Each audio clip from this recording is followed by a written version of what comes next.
Ya, selamat malam pemirsa. Mari kita menjauh sejenak dari hiruk-pikuk politik, menjauh dari berbagai macam polemik dengan Pancasila dan konstitusi sebagai referensi kita berdiskusi untuk perbaikan negeri. Membahas beragam isu kebangsaan, bukan kepentingan pribadi, kelompok, ataupun golongan. Visi Negarawan, program talk show yang mewadahi gagasan luar biasa, duduk bersama untuk memecahkan berbagai persoalan bangsa. Dan apa tema diskusi kita pada pekan hari ini? Berikut rangkumannya untuk Anda.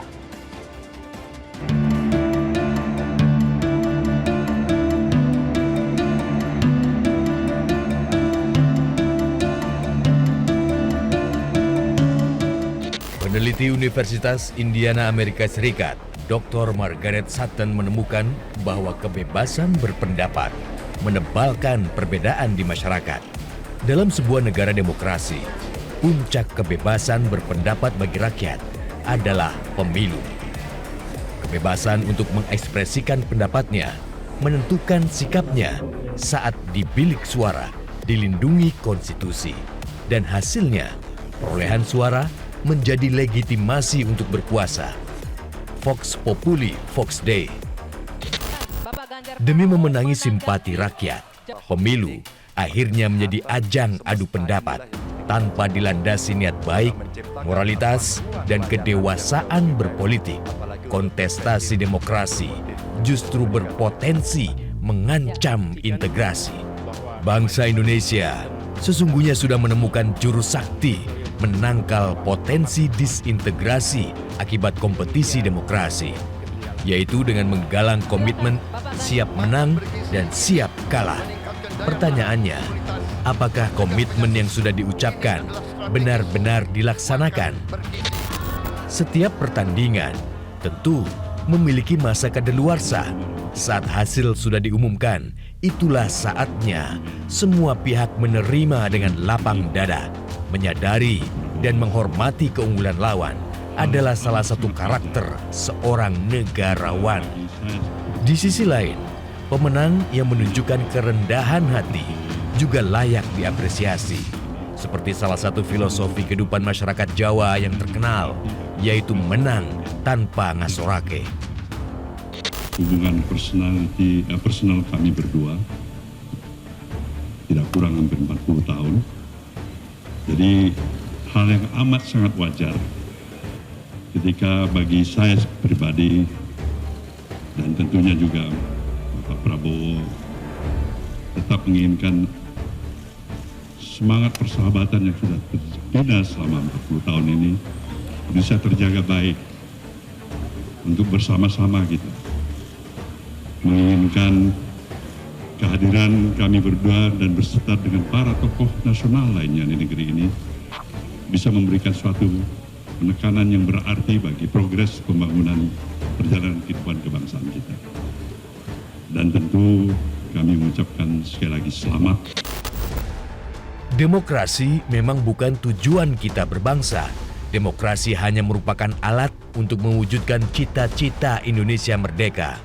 Kedewasaan kita berpolitik dan berdemokrasi, sayangnya, masih belum sesuai harapan. Perbedaan kepentingan politik dan perbedaan pendapat masih kerap mengancam persatuan dan kesatuan. Sebagai bangsa yang bineka, perbedaan merupakan sebuah realita. Sejak tahap perumusan dasar negara, perbedaan pendapat, ideologi, dan kepentingan sudah mengemuka. Namun para bapak bangsa mampu bekerja sama untuk menyiapkan kemerdekaan Indonesia. Dunia yang kita diami terus mengalami disrupsi.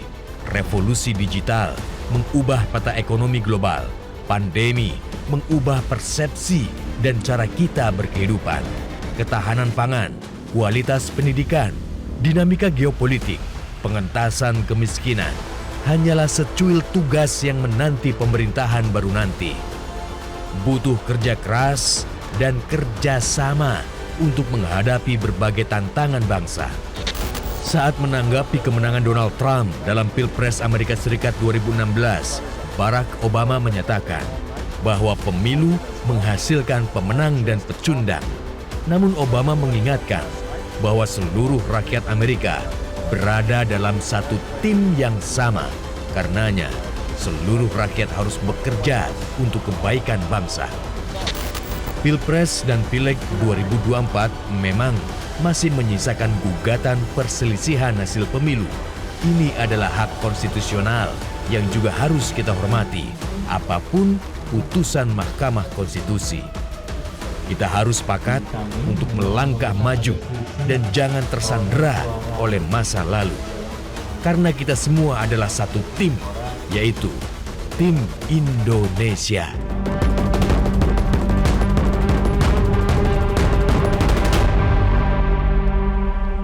Pemirsa, kontestasi demokrasi membuat bangsa ini terfragmentasi. Ada yang merapat ke tim 01, ada yang mendukung tim 02, atau ada juga yang mendekat ke tim 03. Nah, selangkah lagi pesta demokrasi akan usai, tidak ada lagi TPN, TKN, atau Timnas, hanya ada satu, yaitu tim Indonesia.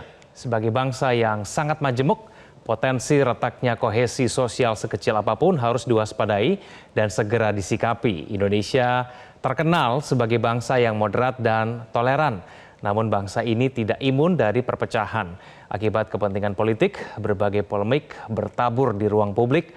Potensi pembelahan diperparah dengan maraknya narasi kecurangan yang membuat relasi antar kelompok zonder kepercayaan. Politik jangan menghambat kita untuk bersama bergerak bersama, maju meraih kejayaan bangsa. Kita, tim Indonesia adalah tema diskusi malam hari ini. Sudah bergabung dengan saya ada narasumber, Guru Besar Sosiologi Politik, Profesor Dr. Muhammad. Pak Muhammad, selamat malam. Terima kasih atas waktunya bersama kami. Kemudian ada Guru Besar Komunikasi Politik, Profesor Dr. Ibnu Hamad. Profesor Ibnu, selamat malam. Selamat malam, Mas. Terima kasih telah hadir bersama kami Divisi Negarawan. Kemudian ada pegiat demokrasi, Dr. Beni Susetio. Pak Beni, selamat malam. Selamat malam. Terima kasih atas waktunya bersama kami Divisi Negarawan. Pemirsa, jangan kemana-mana, kami akan diskusi mengenai tema kita pada hari ini. Usai jeda berikut ini.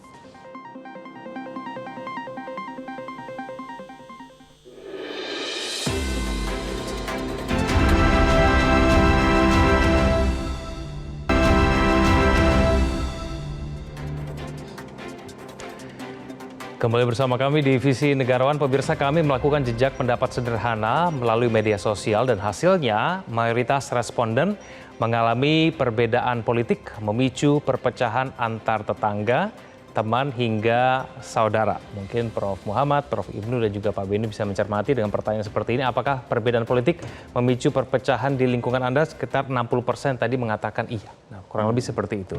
Saya minta penilaian dari Prof. Prof, kalau kita melihat situasi politik pemilu di tahun 2024 ini, lalu kemudian kita bandingkan dengan 2019 yang lalu, Prof. Muhammad, apakah memang terasa lebih adem begitu ya? Apakah memang ini hanya di kulitnya saja, ataukah memang dampak sosial yang diakibatkan dari pemilu tahun ini memang lebih kecil begitu dibandingkan 2019? Prof. Iya, tentu setiap pemilu punya punya karakter ya, punya ciri gitu, punya kekhasan gitu ya. Nah, saya melihat karena tidak ada petahana, ya, ini kan Pak Jokowi selesai ya. Ya. Nah, walaupun di beberapa diskursus ada tuduhan atau ada pendapat bahwa Pak Jokowi juga ikut cawe-cawe, tapi tidak sekeras ketika periode kedua Pak Jokowi. Karena dalam teori politik itu kekuasaan itu seperti candu gitu. Orang itu sulit melepas kalau sudah menikmati kekuasaan. Apalagi by law, memang presiden itu kan 5 tahun dan bisa dipilih 5 tahun berikutnya. Nah, ini Pak Jokowi akan berakhir, jadi menurut saya memang potensi gesekannya secara politik itu tidak terlalu. Ya. Dan tentu kita berharap seperti pengantar tadi bahwa sebentar lagi harusnya sudah selesai nih ya. Kita berharap Mahkamah Konstitusi dalam waktu beberapa hari akan memutuskan sebagai tanda berakhirnya pemilu kita, dan kita berharap pemilu kita kembali kepada tujuan yang sebenarnya, ya, bahwa pemilu yang punya visi negarawan seperti acara kita ini, yaitu membangun integrasi bangsa. Jadi pemilu hanya wasilah ya, kalau bahasa Metro tadi alat gitu. Kalau saya menyebutnya sebagai jalan atau wasilah supaya bangsa ini semakin kokoh. Ya, di balik perbedaan yang ada justru menjadi sebuah kekuatan. Kalau Prof. Ibnu melihatnya bagaimana? Ini kan sudah menjadi pilihan bangsa kita, dan kalau sudah tahu pilihannya, tahu resikonya, tahu konsekuensinya. Jadi keadaan seperti ini harus diterima. Oh, ini konsekuensi pilihan kita. Pilihan kita berdemokrasi, yaitu menghadirkan berperbedaan pilihan. Jadi jangan disesali, teruskan saja karena semua itu sudah digawangi dengan peraturan yang undang-undang pemilu sampai ke sekarang ke undang-undang sampai ke MK kan, semuanya kan ada dalam koridor. Jadi karena sudah menjadi pilihan, ya sudah kita harus tahu konsekuensinya. Konsekuensinya adalah satu, kalau ada apa-apa ya kita hadapi bersama. Tapi kita tahu pilihan ini bukan ada di luar sana, tapi ada di dalam kita semua, gitu ya. Jadi makanya tepat dikatakan dalam demokrasi itu bukan permusuhan, yang ada persaingan. Dan persaingan dalam pilihan itu biasa tujuannya mendapatkan dalam hal ini pemimpin yang terbaik ya. Paling tidak terbaik berdasarkan pilihan mayoritas ya. Dalam hal itu ada catatannya juga, hasilnya valid dan prosesnya reliable kan begitu, seperti itu pengennya. Prosesnya benar, hasilnya valid. Tidak hanya hasilnya aja yang diutamakan tapi prosesnya diabaikan. Saya kira yang sedang terjadi di MK sekarang adalah dua ini, memvalidasi atas hasil melalui pemeriksaan atas proses. Nanti pas ketemunya, mudah-mudahan nanti ketemu diputuskan prosesnya reliable sehingga hasilnya valid. Kalau sekarang kan orang masih memperdebatkan hasilnya seperti itu dan orang meragukan validitasnya karena dianggapnya prosesnya belum begitu reliable. Saya kira nanti proses di sidang MK yang saat ini masih berjalan itu menurut Anda punya potensi untuk menimbulkan perpecahan tidak? Makanya saya bilang tadi, karena ini pilihan, proses itu harus kita terima juga. Percayakan kepada tim hakim di MK untuk mengambil keputusan dan biarkan para saksi, para pihak yang berperkara itu didengarkan. Karena sehebat apapun saksi ahli tidak berhak mengambil keputusan. Yang berhak mengambil keputusan tetap aja hakim kan. Jadi hakim mendengar semua yang dipanggil hadir dan kita serahkan ke orang bertiga itu ya. Oke, untuk memutuskan gitu. Bangsa ini sedang bertaruh kepada orang yang sedang bertaruh. Orang bertiga ini, Pak Hakim ini ya. Kalau Pak 3 orang kan ya? Iya betul. Kalau Pak Benny sendiri melihatnya bagaimana? Kondisi sosial sekarang seperti apa sebetulnya? Demokrasi itu kan proses menjadi ya. Dalam proses menjadi itu ya setiap warga negara punya tanggung jawab. Lah kalau proses ini kita serahkan kepada Mahkamah Konstitusi dan kita mempercayai lembaga Mahkamah Konstitusi sebagai lembaga yang terakhir yang menentukan keputusan, lah itu akhirnya menjadi satu titik temu kesepakatan. Lah kalau sekarang muncul distrust sehingga terjadi semacam polemik di publik, itu yang wajar ya. Tapi begitu Mahkamah Konstitusi memutuskan mana pemenang yang sejati, ya selesai sudah. Itulah pertandingan. Demokrasi itu kan sebenarnya prinsip-prinsip ya. Demokrasi itu sarana. Tetapi demokrasi itu harusnya memiliki kualitas dalam demokrasi. Lah kualitas demokrasi itu apa? Bapak bangsa itu menggambarkan dengan baik dalam pembukaan dan dasar 45 sebenarnya. Jadi kalau kita bicara demokrasi itu harus kembali kepada pembukaan itu. Apa cita-cita kemerdekaan itu?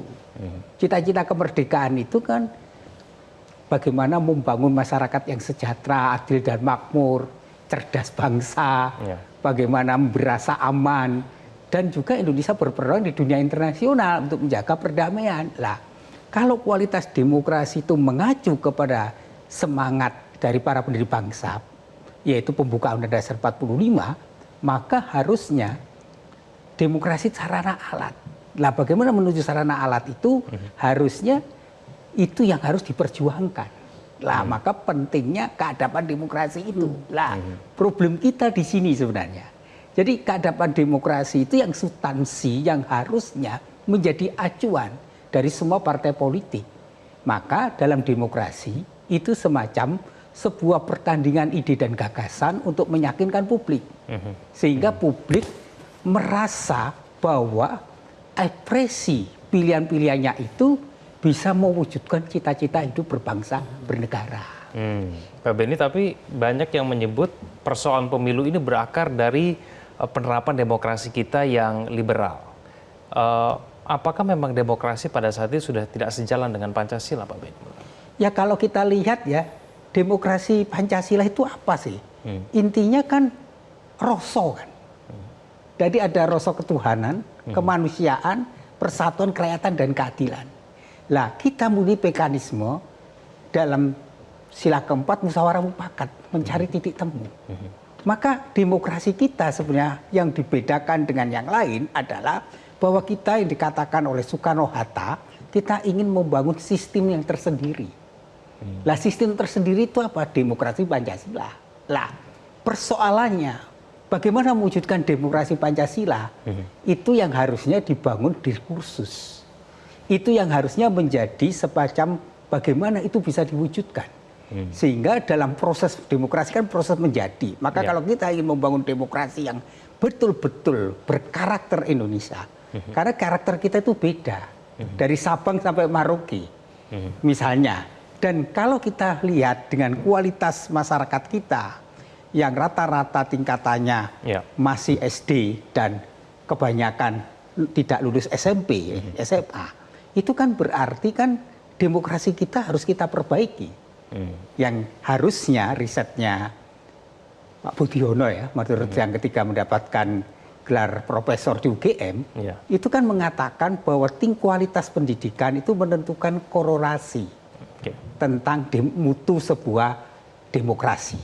Jadi kalau kualitas pendidikannya tinggi, diharapkan terjadi politik itu rasional.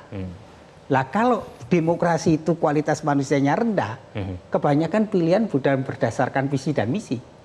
Tetapi lebih dalam istilah saya adalah duudes. Saya mendapat apa, memperoleh apa. Yang akibatnya menjadi pragmatisme ini. Lah ini yang menurut saya catatan-catatan kita. Sehingga demokrasi ke depan kita ke proses menjadi, ada suatu hal yang perlu kita koreksi, ya kita perbaiki.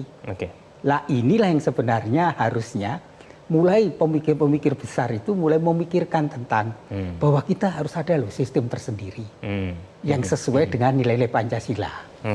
Prof. Muhammad, catatan Anda terkait demokrasi kita seperti apa, Pak? Ya, saya melihat demokrasi kita belum sampai kepada semangat atau cita-cita luhur demokrasi itu sendiri. Kita masih terjebak pada yang sifatnya prosedural. Ya, saya sangat sering mendengar para tokoh-tokoh, terutama politisi mengatakan ya, sepanjang tindakan kita itu tidak melanggar hukum, we must go on, kita jalan aja. Padahal demokrasi itu kan tidak cukup hanya taat hukum, tapi bagaimana memastikan bahwa ada nilai-nilai di situ, ada nilai-nilai moral di situ, ada etika di situ, etika kebangsaan, etika kenegarawan, sebagainya harus menjadi patokan gitu. Nah, sayang sekali kita masih terus menuju ke situ, tapi kita tidak bisa juga pesimis ya. Kita harus terus membangun optimisme bahwa sebenarnya demokrasi yang dimaksud oleh pendiri bangsa kita, sebagaimana disampaikan tadi Romo dan Prof. Ibnu, adalah demokrasi yang substansial. Saya ke TPS itu karena menyadari saya ikut bertanggung jawab terhadap bagaimana harga diri bangsa saya, bagaimana kualitas demokrasi saya, bukan karena 50.000, bukan karena KKN misalnya. Jadi itu salah satu contoh. Nah di pemilu kita kemarin ya saya melihat mesti lebih banyak kita pada demokrasi yang sifatnya prosedural. Kepentingan-kepentingan meraih suara kadang-kadang dengan cara-cara yang tidak terhormat itu masih mewarnai pemilu kita kemarin. Gitu. Oke, baik. Nanti kita akan hadirkan kembali jejak pendapat yang lainnya. Kita akan bahas usai jeda. Pemirsa jangan kemana-mana. Visi Negarawan akan segera kembali.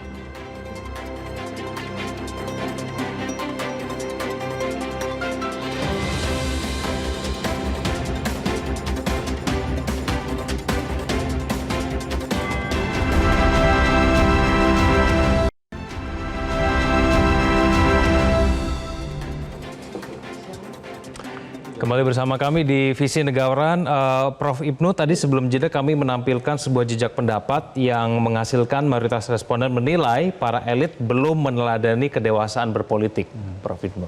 Menurut Anda apakah memang pernyataan para elit ini sudah memberikan sinyal adanya kedewasaan politik menurut Anda? Sebetulnya jangan-jangan yang tidak dewasanya siapa? Elitnya jangan-jangan ya. Masyarakatnya sudah dewasa betul, jangan-jangan. Saya ambil contoh. Sebelum kita melakoni demokrasi langsung, di desa duluan demokrasi langsung, pemilihan kepala desa. Ketika itu kalau ada kepala desa yang sudah habis masa jabatannya, itu masih zaman Orde Baru tuh, masih pemilihan di DPR tuh, bupati, gubernur, presiden. Di desa sudah pemilihan langsung dan fine-fine aja. Karena kenapa? Karena seluruh penyelenggara dan pesertanya dewasa semua. Ini ada calon, tidak mikirin yang disebut oleh Prof. Muhammad tadi, bagian saya dapat apa kata Prof. Beni tadi. Benar-benar ingin memilih kepala desa yang menurut yang pemilihnya itu yang terbaik gitu. Nah ini sekarang makanya yang tidak dewasa ini siapanya Mas? Elitnya atau masyarakatnya? Saya kira mohon dikata ini elitnya yang tidak dewasa. Buktinya demi kemenangan tadi disebut Prof. Muhammad akhirnya keluarlah anggaran untuk membeli suara. Itu kan tidak dewasa namanya. Kalau dewasa biarkan saja pasar menentukan ada 3 calon. Lalu pilihan yang terbaik biar aja pemilih yang ini yang menentukan. Jadi yang tidak dewasanya saya menilai dengan contoh ketidakdewasaan pernyataan elit politik yang kemudian tidak menunjukkan kedewasaan politik itu efeknya akan seperti apa kepada rakyat? Ya akhirnya yang terjadi transaksional terus karena yang namanya kedewasaan berdemokrasi betul-betul rasional. Ingin memilih pemimpin yang menurut para konstituennya memiliki visi, misi, amanah dan sebagainya lah ya, yang nilai-nilai tadi yang diutamakan itu yang dewasa. Tapi kalau sudah main ngatur permainan pemilihan itu berarti kan bukan dewasa namanya, itu mengakali proses demokrasi dan itu mencederai demokrasi gitu. Begitu. Romo Beni, mungkin nggak BPIP ini mengambil peran aktif sebagai kekuatan moral untuk menengahi konflik antar elit nih kalau misalnya ada? Ya seharusnya ya BPIP memang bisa tampil di situ, harusnya karena terdiri dari tokoh-tokoh bangsa ya. Itu ada Pak Agil Sirat, ada Pak Trisno yang harusnya sebagai lembaga dia memiliki integritas di situ. Tapi problem kita sekarang tidak semudah itu. Karena apa? Ketidakdewasaan elit politik itu kan ketika rekayasa hukum dipakai untuk pembenaran. Sehingga hukum itu akhirnya tidak lagi berdasarkan kepatuhan pada dimensi etis dan moralitas. Nah itu yang sebenarnya terjadi. Dulu apa yang dikatakan Prof itu benar. Ketika masyarakatnya itu trust dewasa, penyelenggaranya dewasa, maka berkompetisi secara fair sehingga orang memilih kepala desa itu adalah memilih karena mereka layak dan orang itu memang mampu bekerja, dinilai masyarakat punya integritas. Kalau sekarang tidak. Sekarang itu kan kekuatan kepada kapital. Ketika kapital yang berdominan, dia mengatur cara berpikir, bertindak dan berrelasi. Maka kita ini sebenarnya kehilangan kedaulatan. Jadi persoalan kita itu adalah kedaulatan rakyat yang harusnya dikatakan dalam Undang-Undang Dasar. Daulat rakyat itu menentukan. Sekarang diganti daulat mani. Lah ini problem kita yang harus jujur kita akui dan ini yang harus kita perbaiki. Lah bagaimana memperbaikinya? Hanya salah satunya lewat pendidikan. Lah pendidikan itu harusnya membebaskan kan dari rasa takut, rasa terikat pada harta milik, sehingga kita ingat ketika Ki Hajar Dewantoro, bapak pendidikan kita yang visioner lebih cukup hebat ya, sehingga Pak Waire itu kan sebenarnya pikiran-pikirannya pikiran Ki Hajar Dewantoro, yaitu bagaimana pendidikan itu dikatakan oleh Ki Hajar Dewantoro menyintai bangsa dan negaranya, dan dalam pendidikan itu orang tidak hanya sekedar memiliki ilmu pengetahuan dan keterampilan, tetapi orang memiliki karakter. Lah ini yang hilang. Jadi kalau kita kehilangan demokrasi itu harusnya punya karakter. Kalau demokrasi tanpa karakter, yaitu tadi yang dikatakan wani piro. Lah ini yang terjadi. Oke, baik. Kita akan tampilkan kemudian jejak pendapat berikutnya. Pemirsa, ini melalui media sosial juga hasilnya mayoritas responden menilai gugatan PHPU di MK adalah hak konstitusional yang harus dihormati. Betul. Prof. Muhammad, apakah berbagai polemik terkait dengan PHPU ini berpotensi menjadi kontraproduktif yang membuat keruh masyarakat menurut Anda? Saya kira 8 hakim ya, sekarang kan 8 ya, ketuanya lagi diberi sanksi etik keras 8 hakim ini kita harapkan menjadi negarawan.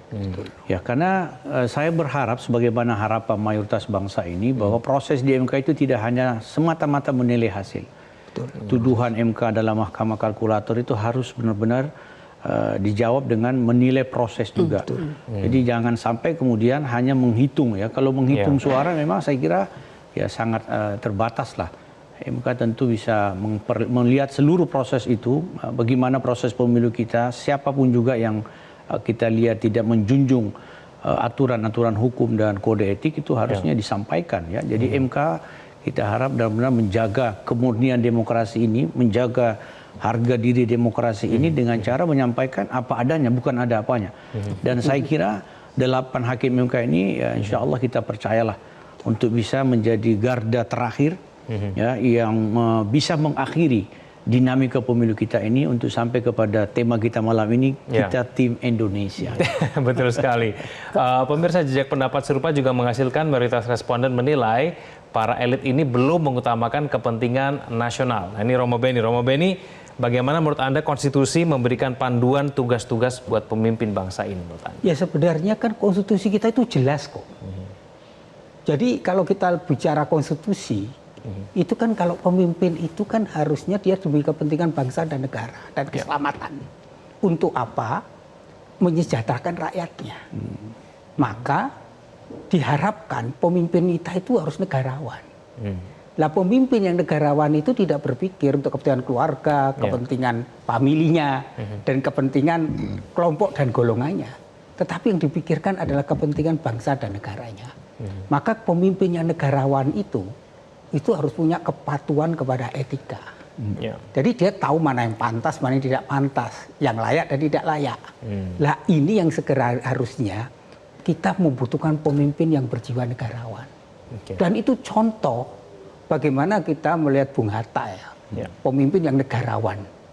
Karena Bung Hatta itu sampai hayat hidupnya, ada kisah ya, untuk membeli sepatu beli aja menabung sampai ajal, dia tidak mau menyalahgunakan kekuasaannya. Pemimpin yang berdaya itu punya etis itu kepatuhan pada suara hatinya. Dia tahu yang baik dan buruk. Lah sekarang kita itu merosot di situ. Bung Karno negarawan luar biasa. Ketika rakyat mau membelikan rumah karena dia tidak punya rumah, Bung Karno menolak karena bagi Bung Karno rakyatku masih miskin. Maka saya rela tidak memiliki itu. Itu contoh-contoh besar para pemimpin kita yang negarawan itu, sehingga pemimpin yang negarawan itu hidupnya sederhana. Jadi kalau sekarang kan kita kaget ya. Itu ya. Jadi kalau kesederhanaan, karena apa? Pemimpin yang negarawan punya prinsip-prinsip berkonstitusi. Bernegara itu kan berkonstitusi. Sebelum ke Prof. Ibnu, saya ke Prof. Muhammad, tapi menurut Anda ada tidak rasa ketidakpercayaan di krisis kepercayaan di tengah masyarakat berkaitan dengan politik sekarang kita? berkembang karena proses-proses yang terjadi itu kemudian terlihat bahwa masyarakat itu merasa ada yang hilang, ada nilai yang tidak dikawal gitu, nilai kejujuran, nilai keadilan di semua lini. Penyelenggara pemilu ya, misalnya penyelenggara pemilunya itu beberapa kali mendapat sanksi etik, kemudian hakimnya juga, ketuanya juga mendapat sanksi etik, partai politiknya sangat pragmatis. Nah, ini semuanya harus dibenahi. Ini yang bisa kemudian semakin memperparah, semakin mengurangi rasa kepercayaan masyarakat kita terhadap peranata-peranata politik yang ada. Dan dampaknya, bahayanya Mas Kevin, kalau misalnya distrust ini terus dibiarkan, tidak mencoba diperbaiki, dirawat, dikembalikan lagi, maka pemimpin yang terpilih juga itu bisa tidak dipercaya gitu. Nah, dan kalau pemimpinnya dipercaya, ya masyarakat bisa-bisa tidak patuh gitu, tidak hormat kepada pemimpinnya begitu, dan bisa menempuh cara-cara yang tidak terhormat sebagaimana yang diharapkan tadi oleh Romo Beni gitu. Nanti kan akhir bulan sudah ada keputusannya. Kira-kira nanti narasi-narasi politik oleh elit ini yang disampaikan harus seperti apa, Prof. Jadi gini, Mas, sebelum ke sana saya ingin menambah dikit saja. Carut-marutnya seperti inilah, katakan demikian, polemik ini karena kita ini kebanyakan terlalu berorientasi pada hasil begitu. Betul. Misalnya di dalam pengadilan di MK misalnya, MK mengadili angka kemenangan.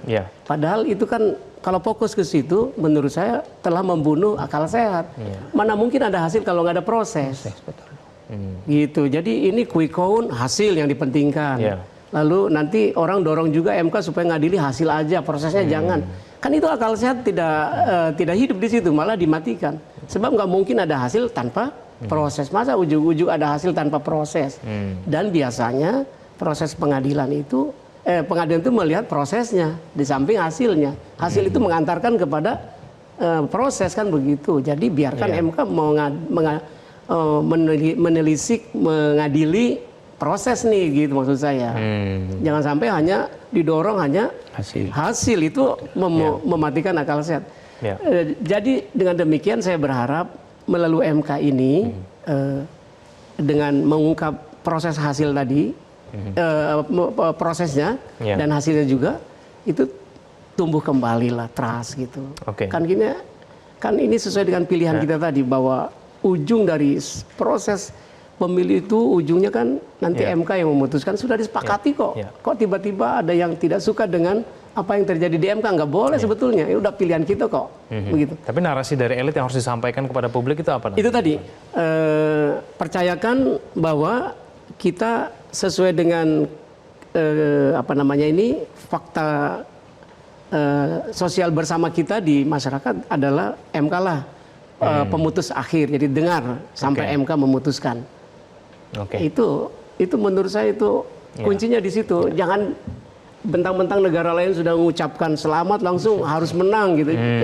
Enggak dong, kita negara berdaulat. Kedaulatannya sekarang dalam pemilu ya, di MK. Jadi kita tunggu sampai MK ini memutuskan. Jadi bukan soal menang harus terima, kalah harus terima, tapi menang dan kalah di mana di situ ada aspek legalitas juga dihargai, dijunjung tinggi begitu. Menurut saya itu. Betul. Ya pemirsa, antara semangat gotong royong dan prinsip perimbangan kekuasaan, ada yang setuju dan tidak setuju dengan wacana koalisi besar dalam pemerintahan baru nanti. Nah, bagaimana semestinya kita melihat dua hal ini secara proporsional? Nah, Prof. Muhammad, mungkin saya kira salah satu ciri demokrasi yang sehat, bahkan plus modern, kalau ada mekanisme check and balances. Kekuasaan itu kalau tidak efektif dikontrol, dia cenderung korup. Dia cenderung akan melibas semua akal sehat, melibas semua kepentingan keadilan masyarakat. Jadi silakan perimbangan kekuasaan misalnya di parlemen atau di eksekutif silakan. Itu bagian dari strategi misalnya presiden terpilih. Tapi harus diperhatikan bahwa jangan sampai tidak diatur juga, tidak dibangun juga adanya kontrol terhadap kekuasaan itu. Kontrol itu kan mencoba menunjukkan bahwa ada loh sisi lain yang barang bisa jadi oleh pemerintah yang berkuasa itu tidak dilihat gitu.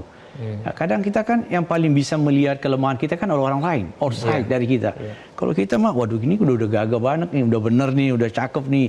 Tapi orang lain dengan mudah bisa mendetek ada kelemahan yang Anda tidak lihat. Nah itulah fungsi daripada misalnya oposisi ya. Kalau kita kan tidak mengenal oposisi, tapi ada kekuatan pengimbang, kekuatan yang mencoba melakukan koreksi atau mengingatkan, tentu dalam semangat Pancasila yang santun. Jadi saya tentu tidak juga setuju kalau misalnya ada perbedaan itu ditampilkan dengan cara-cara yang tidak sesuai dengan nilai-nilai demokrasi. Kita boleh berbeda, dan itu niscaya. Sejak bumi ini diciptakan Tuhan Allah itu sudah berbeda gitu kan. Ada karakter-karakter ya yang memang berbeda, tapi kemudian perbedaan itu harusnya bisa memperkuat persatuan itu ya. Menyampaikan bahwa saya berbeda dengan Prof. Inu itu ada cara-cara yang santun. Sehingga Prof. Inu tidak merasa dihakimi. Tidak merasa misalnya bahwa dia saya lebih bagus dari beliau atau sebaliknya, tapi menyampaikan dengan cara-cara yang santun. Prof. Ibnu. Nah, kan ini perspektif soal kekuasaan, padahal pemilu hanya alat tadi juga kan. Alat untuk apa? Untuk kemajuan kesejahteraan masyarakat. Saya kira ada faktor ketiga yang dari survei ini juga harus ditanyakan, yaitu sudah lama ini Prof. Beni hilang istilah ini, zakon kabinet. Iya, kabinet profesional. Ini padahal bangsa ini kan kita ini ada nilai tukar, kesejahteraannya masih di bawah negara lain, kemajuan pendidikan juga tadi digambarkan masih rendah. Kan ini memerlukan para profesional juga selain perimbangan kekuasaan. Jangan bagi-bagi kursi saja maksud saya. Boleh aja mungkin bagi kursi karena peserta pemilu, lalu yang oposisi juga dulu yang beda partai diajak, tapi pilihlah orang-orangnya yang memiliki kapasitas lah, yang memenuhi prinsip zakon kabinet itu ya. Dan berintegritas. Nah, tentu saja begitu. Itu maksud saya. harus jadi satu kesatuan. Kalau hanya mana yang gotong royong atau ini kan perspektif kekuasaan belaka. Padahal tadi sekali lagi pemilu ini alat saja, alat untuk kemajuan bangsa. Pendidikan harus tambah maju, teknologi kita tambah harus maju, ilmu pengetahuan sama peradaban harus tambah maju. Kan itu adalah memerlukan para profesional, ya kan? Jadi saya juga menginginkan presiden terpilih juga jangan hanya bagi-bagi kursi berdasarkan tim sukses belaka atau partai pendukung belaka, tapi lihatlah anak-anak bangsa yang berpotensi memajukan bangsa ini, diajaklah. Tidak harus jadi menteri, Bang. Bisa jadi dirjennya, jadi komisarisnya. Tapi yang betul-betul yang profesional. Jadi sukses lagi lah. ahli menterinya gitu kan. Jadi tidak sekedar bagi-bagi kekuasaan saja. Begitu. Oke, sebelum saya ke Romo Beni, kita lihat dulu jejak pendapat berikut ini. Ada jejak pendapat serupa yang menghasilkan perbedaan politik tidak boleh menjadi penghalang untuk bekerja sama. Sejarah mencatat para bapak bangsa kerap berselisih pendapat. Bung Karno dan Bung Hatta dan juga Sultan Syahrir juga seling berselisih pendapat, namun berbagai perbedaan ini mampu dikesampingkan untuk berjuang bersama. Nah, apakah para elit pada saat ini masih memiliki semangat yang sama? Nah, itu bagaimana? Ya, saya nambahi ya. Waktu zamannya Bu Mega itu kabinetnya profesional. Muncul Pak Budiono waktu itu, kemudian Darajatun. Itu kan orang-orang banyak profesional kan. Sehingga menurut saya kita berharap ke depannya itu para menterinya ya memang kabinet yang profesional dan tidak gebuk ya. Tapi kabinet bekerja ya itu yang selama ini dilupakan.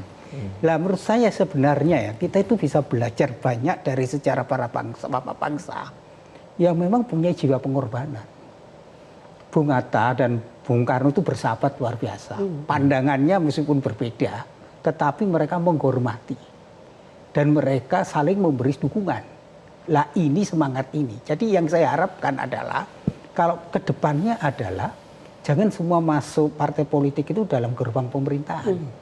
Karena kalau semua partai politik masuk gerbang pemerintahan, kita akan mengalami seperti ini, merosotnya demokrasi. Sehingga demokrasi itu tidak berkembang bertumbuh karena apa? Nanti akhirnya terjadi semua kebijakan itu yes man. Apa yang terjadi? Bangsa ini yang rugi. Terus yang kedua, kontrolnya tidak ada. Kalau tidak ada kontrol ya korupsi merajalela seperti sekarang ini kan. Tambang timah, masuk banyak lagi kalau kita mau jujur. Karena apa? Lemah semuanya ya. Dilihat hanya sisinya baik semuanya. Lah memang kita tidak menganut prinsip demokrasi liberal ya, tidak ada oposisi. Tetapi yang dikatakan pengimbang. Pengimbang itu adalah memberi posisi yang terhormat karena dia juga memberikan alternatif atau kebijakan yang sesuai dengan cita-cita kita berbangsa bernegara. Sehingga dia mengingatkan pemerintahnya ini ketika pemerintahan itu sudah tidak lagi mematuhi konstitusi. Kan hukum tertingginya konstitusi. Jadi konstitusi itu yang harusnya dijadikan pijakan. Lah ini pentingnya itu.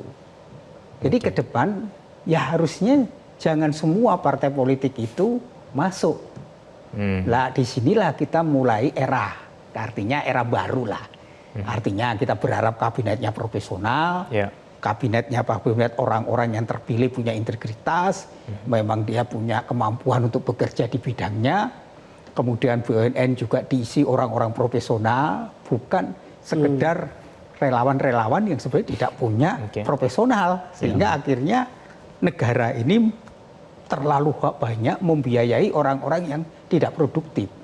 Lah kita berharap ayo dengan tantangan global dan geopolitik seperti ini, nggak bisa kita seperti ini gitu loh. Jadi termasuk di dalamnya ini nambahin, selain partai politik jangan masuk semua, terus kalau ada dari kampus suara kritis, jangan dibully dong. Kan kami ini juga memberi masukan untuk kemajuan juga. Ini sebentar-sebentar berpendapat dibully, diancam, dilaporkan ke aparat penegak hukum gitu. Enggak lah, kita ini juga nafas kita di sini, makan di sini, tidur di sini. Jadi ya sudah, kita kan semuanya berpikir untuk kemajuan bangsa. Ini perbedaan pendapat sedikit aja langsung, wah kita langsung ini justru negara itu dicecar gitu ya.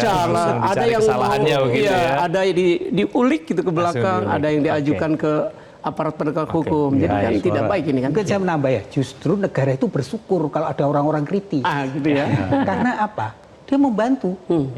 Sehingga negara itu harusnya bersyukur pemerintah kalau ada orang-orang kritis karena apa? Dia diingatkan. Itu sebenarnya. Dan suara publik itu ya ini by riset Mas Kevin bahwa masyarakat kita itu masih jauh lebih banyak mempercayai suara kampus. Dianggap dia netral gitu. Dibanding misalnya peranata-peranata yang lain, misalnya minta maaf politisi atau media, minta maaf ya teman-teman media. Kampus ini masih lebih banyak dipercaya sebagai orang-orang yang menyuarakan kebenaran, keadilan, imparsialitas, tidak memihak. Nah ini harusnya betul diterima sebagai bagian yang bisa mengingatkan kita begitu. Karena dianggap tanpa kepentingan gitu, tapi sayangnya malah diserang begitu ya akhirnya. Oke, kita akan bahas itu kemudian usai jeda. Mesti jangan kemana-mana, Visi Negarawan akan segera kembali.